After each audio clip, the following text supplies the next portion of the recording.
everybody, and welcome back to Digital Games, where we explore how video games help us grow, connect, and heal. Today, I am joined by my very special guest, founder and editor-in-chief of the website Can I Play That, Courtney Craven. Courtney, how's it going? Very good. It's great to be here. Thank you. It is great to finally have you. It's been a long time coming, I would say. I think when I first started Digital Games, you were one of the first people that I contacted, and rightfully so. You are very busy, doing very important things. Also, I think moving into a new place. Is that right? So I think I was in the process of moving upstairs when it was originally scheduled, and internet happened, and yeah. Internet happened. That's all you need to say. And I think every single time before an interview, there's another internet or technology related problem that goes wrong. Awesome. Well, Courtney, we are going to get into so much today. We have a lot to talk about accessibility. You also, the way I found you actually, before I realized that you were the founder of Can I Play That, I saw you had an article on there about your experience playing Fallout 4 after your partner had passed away and playing her character and what that meant to you. And I thought that was really moving. So we're gonna talk about so much today. Before we do that, I just want to remind everyone, this is Digital Interviews, where we talk to the people using video games to help have a positive impact on the world. If this is your first time joining us, welcome. If you like what we are doing here, if you like our message, go ahead and hit that like or thumbs up button, and make sure to follow and subscribe to not miss out on any content like interviews, impact reviews, and Let's Plays. Some small housekeeping before we get started. Remember that in order to learn more about accessibility in games, every Wednesday night at 8/9 Central over at twitch.tv/digital.games, I am playing through The Last of Us Part 2 completely blindfolded. So if that sounds interesting to you and you want to learn more about accessibility with me, come check that out. And speaking of accessibility, Courtney, you are, like I said, the founder and editor-in-chief of Can I Play That? Mm-hmm. Can you tell us, well, first, what is Can I Play That? It is a media outlet for all things game accessibility. We started as a hub for disabled gamers to learn what the name says. Will they be able to play that game? Because even just 2 years ago when we launched, there was kind of a void with that information. You know, like you couldn't find it anywhere until you bought the game and found out for yourself. So, you know, if you're deaf and the subtitles are microscopic, you wasted $60. If you have motor control issues and you need to use different controllers and the game doesn't allow it, you're screwed, right? And so there was really no way before that as a disabled gamer to know if you were going to be able to play the game. Not really. No, there wasn't. Interesting.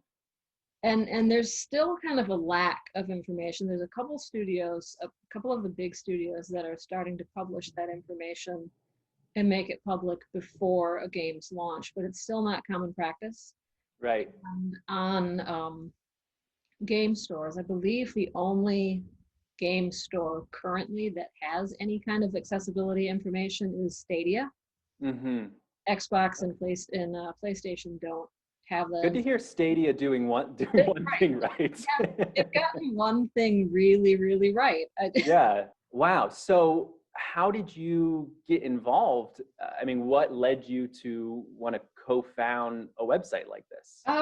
Back in 2014, when I had bought Susan, my partner, her first console. She had never been a gamer. She was very business, financial manager, and then she had some health problems and had to leave her job, so she was bored. So I'm like, okay, well, here's an Xbox, have fun. That's right. So the first game that she got, because it just looked really cool, was Destiny. Yeah. And she got into it about a half hour into it and found that there was a part that you had to be able to hear to survive it, and as a deaf woman she couldn't. So the game was over for her 30 minutes into the 40-some hour campaign.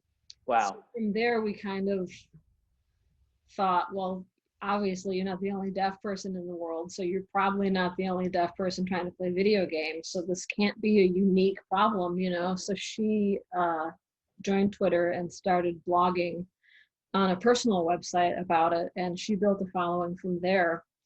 And from that original site, once we had built up enough of a following and we had kind of become known as the hub for deaf accessibility, we're like, okay, well, how can we take this to more people? You know, share the success, right? Sure. So we founded Can I Play That with the idea that we could bring in people with other disabilities that were, you know, similar experts in their disability and needs, so we could have that kind of information for people of all disabilities. That's amazing. And I mean, I know just from following you that, that not only is that hugely important, but you have made a huge impact on so many different people, you know, like you said, to not waste $60, soon to be $70 Right. on Yeah. a game, which is a lot of money, you know, before you even know if you can play it. So that's awesome. And was that experience where Susan wasn't able to hear, you know, the game Destiny, was that your first experience with accessibility in Mhm. games? It was. It was. And And yeah, it was that and one other indie game. Everybody's Gone to the Rapture, I believe.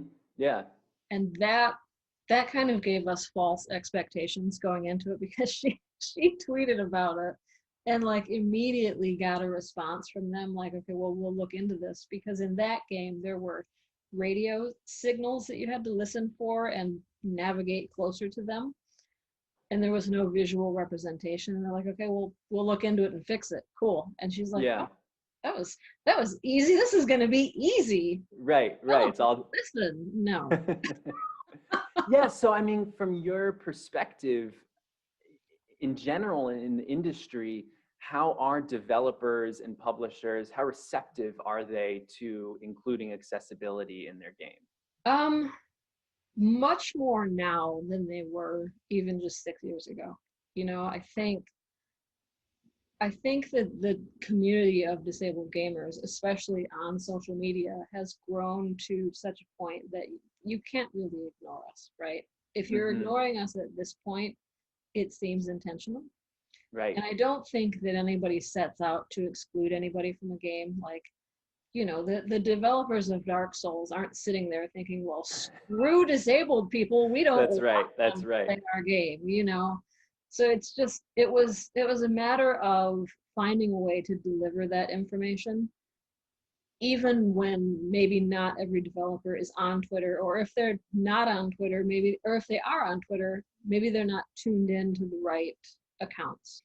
And you know, it almost seems like too much of an obvious question to ask, or you know, with an obvious answer, but I still think it's important to discuss. In your opinion, why is accessibility in games and in general so important? In general, because, you know, disabled people deserve the same access that everybody else gets to expect, right? And in games, play and joy are essential to everybody, right? And and I think we see it more now that we're living through a pandemic, but that this specific sort of joy and human connection is really essential for disabled people who might not have the same means to access community and social interactions the way other Sure. people might, you know. Right.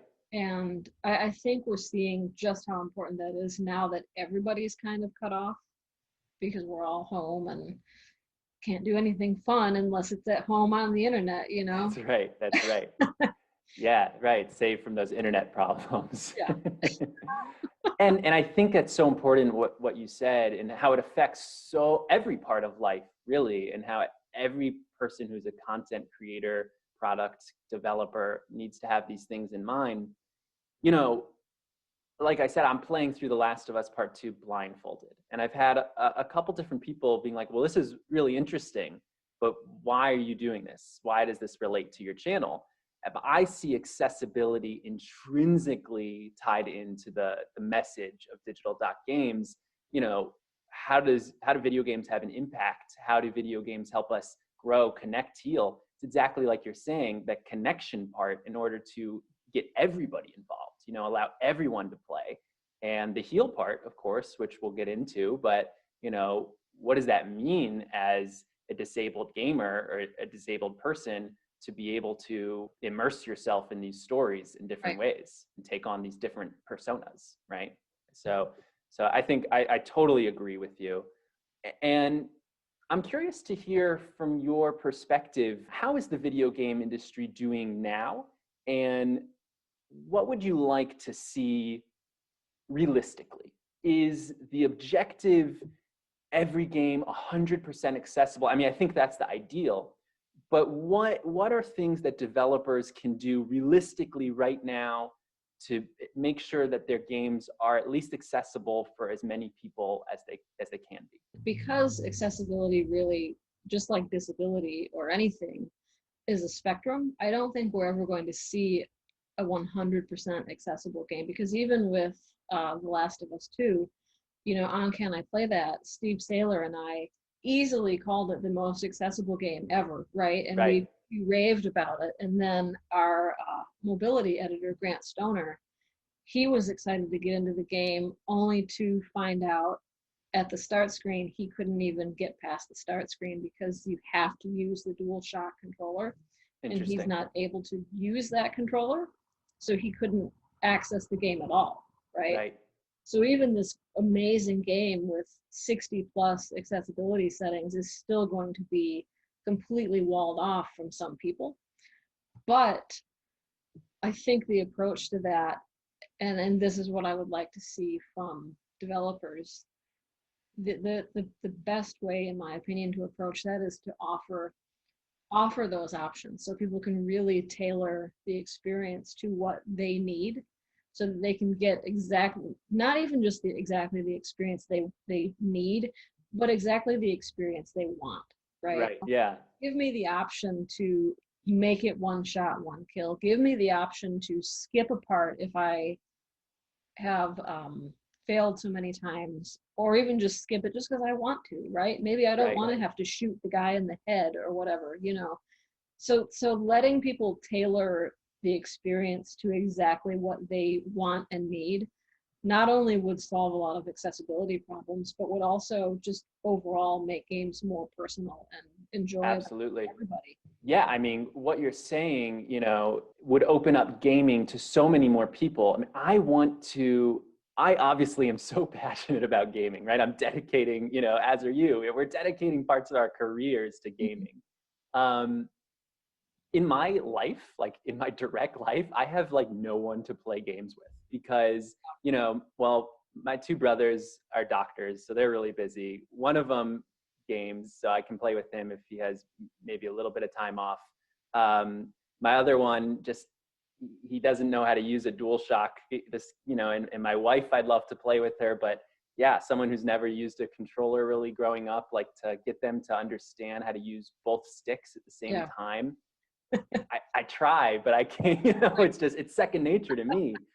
But that would open up gaming to so many more people. Yeah. To play devil's advocate, the interesting conversation, and this is sort of has been a hot topic among gamers. Gaming is an experience, it's a hobby, it's storytelling, it's immersion. But there's also a side of gaming that is, you know, like esports, competitive, skill-based, things like that. How do you balance the two? Because certainly if you give someone the opportunity to experience, that doesn't necessarily affect anyone else, and you should. But, you know, you mentioned Dark Souls, the conversation comes up time and time again of, well, this is a skill-based game. You know, like you're supposed to struggle. That's part of the experience. Mm-hmm. How do you respond to ideas like that? I think it's kind of a limiting way to look at it, right? I mean, I'm a writer. So say I wrote a fiction book that was just so artistically unique, let's call it, that like 10 people were able to really understand what I was trying to do with my art, right? That's not a good book. It's just, it's, no matter how good the story is, it might be the best book ever written, but if there's so few people that can experience my intentions of it, it's not a very good business model, right? Like, Yeah. Yeah. be as creative as you want, but approach it in a way, let people decide for themselves whether or not your content is for them. Like, I can't even tell you if I like Dark Souls, like, as a story or as a series, because it's just too damn hard. You know, one of my favorite things that I've heard in the conversation of accessibility as it relates to me, someone who generally doesn't need to have accessibility features baked in to play games. I was listening to a talk by Ian Hamilton, who's you know, one of the major accessibility advocates in the industry, and he was explaining, you know, just like we're saying, how these features are for more people than just disabled gamers. Eventually, listen, we're all going to get older. Right. All these different, you know, mobility issues, whatever it is going to become an issue. But even, you know, now upstairs, I have a newborn, and he's a little bit more hands-on than my daughter was when she was a newborn. So it requires a little bit more attention. So with my daughter, I used to just kind of have her and, you know, balance her like this and play with my controller. You know, she's like on my forearms, feeling the rumble, you know. Yeah. But my son doesn't like that as much. So Ian was saying, you know, if we could have button remapping, if we could have one-handed controller support, a newborn, you know, a new parent could, you know, play a game while holding their baby. Right. Or for me, even, I have a 65-inch TV. My couch is a very reasonable distance away from my TV. I most times cannot see the UI, and I very close to perfect vision, or even if there are subtitles, sometimes can't see them. So it's for everyone. Right. I think is what you're saying, and that's totally true. So Courtney, I want to talk a little bit about your experience with games as a healing factor. Sure. So I came across an article written by you on Can I Play That, called Grief Gaming, Exploring Fallout 4 Through My Partner's Eyes. Mm-hmm. Could you tell us a little bit about your story? What was your feeling the first time you logged in as Susan's avatar? So yeah, she passed away. She had a massive stroke in March of 2019. And since we've been doing this since 2014, we've amassed like 900 games across all our platforms. So we had all these games that I had been avoiding because one of her favorite things to do in games was make herself in the customizable character. Right.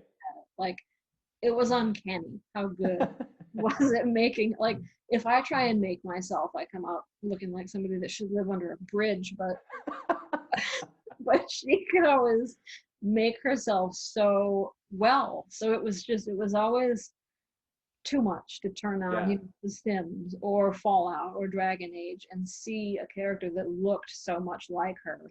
Right. And so I got to a point where it was like, okay, I need to just do this, and maybe that'll give me a little bit of peace, right? Go through the game, experience it as she would, play Dragon Age as her save file, and judge all of her horrible decisions with who to romance, right? Yeah.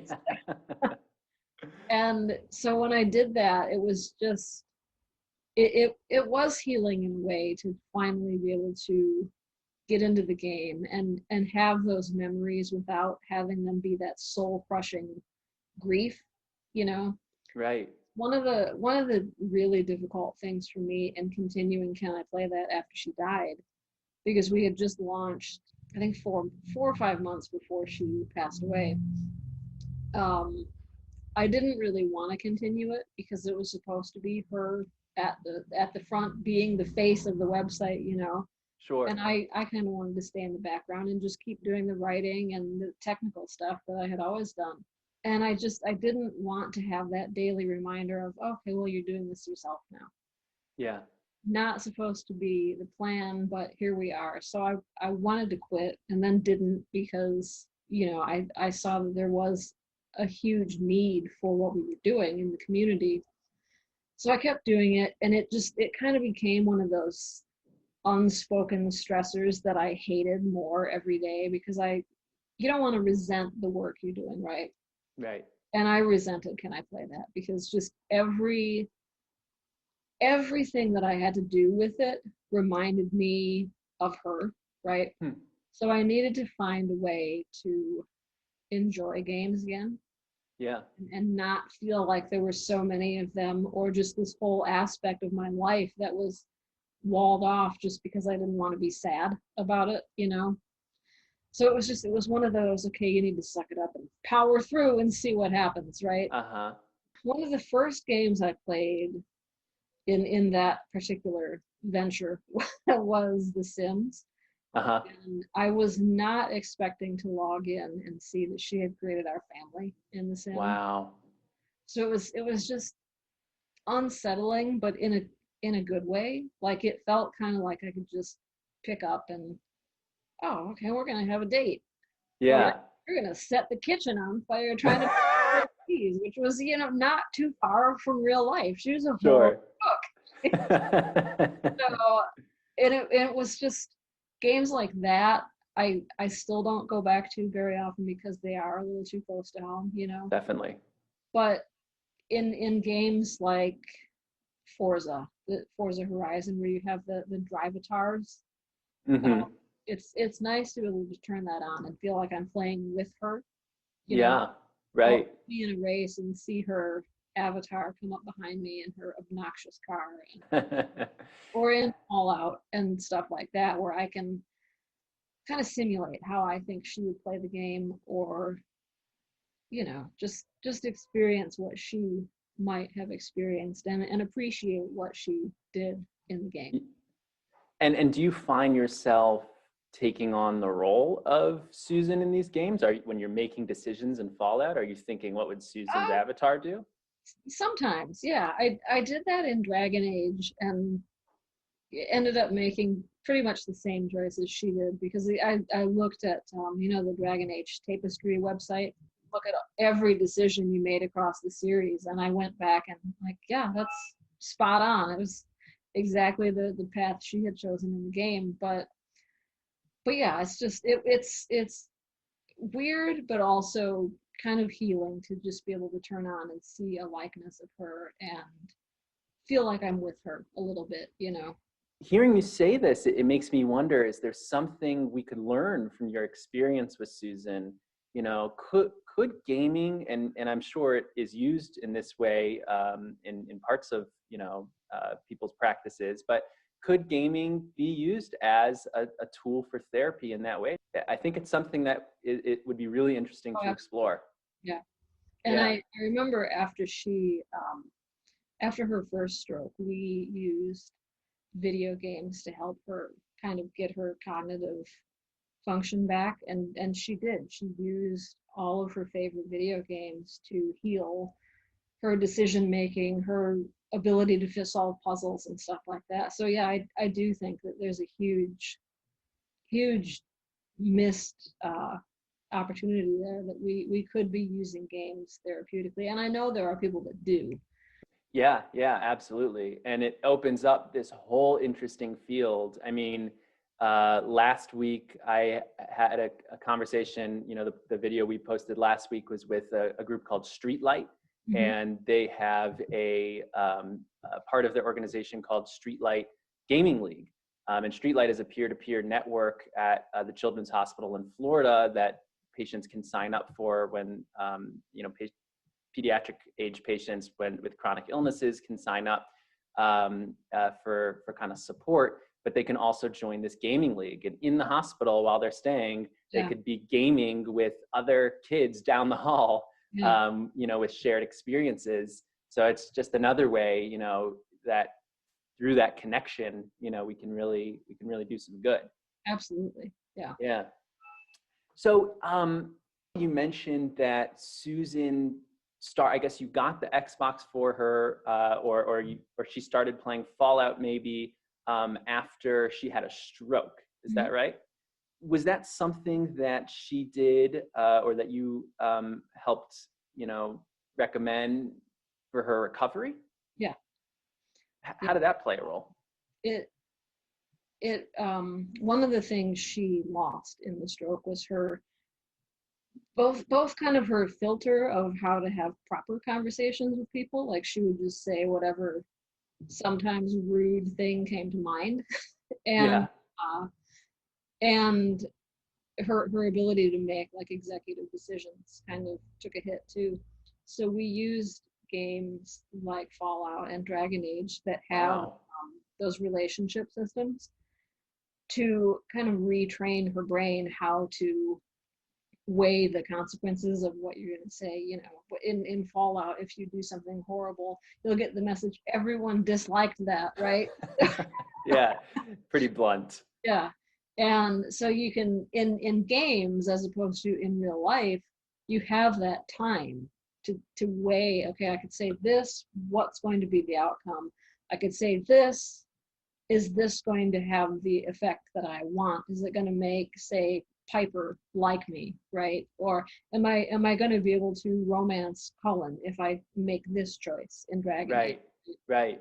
So it gave her the time to kind of process what most of us take for granted. Yeah, and absolutely, I think there's value in that. It's really interesting to me to hear that was sort of something that you and Susan came to on your own as almost, a way, like you said, to train her brain. Yeah. Because there are companies out there that are spending, a lot of money and making whole business plans just around that idea. How games can actually affect our neural pathways and our brain's plasticity, its ability to retrain itself. Yeah. So you nailed it. So Courtney, any games that you are playing now or excited about right now? I am excited about Watch Dogs Legion. Cool. It's weird. I didn't enjoy the first one, but I don't really think very many people did, just because. I enjoyed the first one. Really? In fact, I enjoyed the first one in memory better than the second one. Yeah. Yeah, I really liked driving around Chicago. People didn't like Aiden Pierce, but I kind of dug his grungy. That was my issue with it. I didn't care for him as a person. Right. He to me was like almost like season 7 Jack Bauer, if you watch 24 at all. But he was just like, the guy was damaged. He didn't, and I loved, I thought his tool set, right, with hacking just totally fit. He didn't really care, what he did to get in, but his goal was to get in and find, I think it was to find his daughter or something. I don't remember, but to get revenge. And I maybe I was in a dark place in my life, but I resonated with it. Yeah. I'm looking forward to basically all the Ubisoft titles coming out, because I love their work, and both David and Cherry doing such amazing things with accessibility. I really think that they're a studio that's leading the way in the future of games, both in how they do it in their games and how they advocate publicly, and are fairly as transparent as they can be about what they're doing, trying to make games better, listening to the community. And David Tisserand was one of the first developers that ever took interest in the work Susan and I were doing back in 2017, I think, was when he connected with us. Yeah. And his support has been so instrumental, and in getting other developers from other studios to take notice and listen to the work we're doing. Yeah. So he's a follower of this channel also, and I've reached out to him before. And that's the great thing, it seems like, about the accessibility community, is everyone just wants to help each other. Yeah. It's wholesome. Yeah. Courtney, thank you so much for coming on. My pleasure. Yeah, of course. And like I said, it's been a long time coming. You were one of the first people I reached out to, and I'm so happy we were able to make it work. What you're doing, is so important. Keep going. People are paying attention. You're making a difference. And to all you listening, you as well, by taking part in this conversation, are doing your part to improve the world and to become more knowledgeable. you can be an accessibility advocate yourself. Something that I am doing now that I'm more in tune to this is Courtney has an incredible guide on how to put subtitles on your content that you create on your videos. So if you're putting up videos online, go check out Courtney's guide. It's on her Twitter. And keep coming back for more. It's so great to have you guys here. Remember to like and subscribe, and we will see you next week.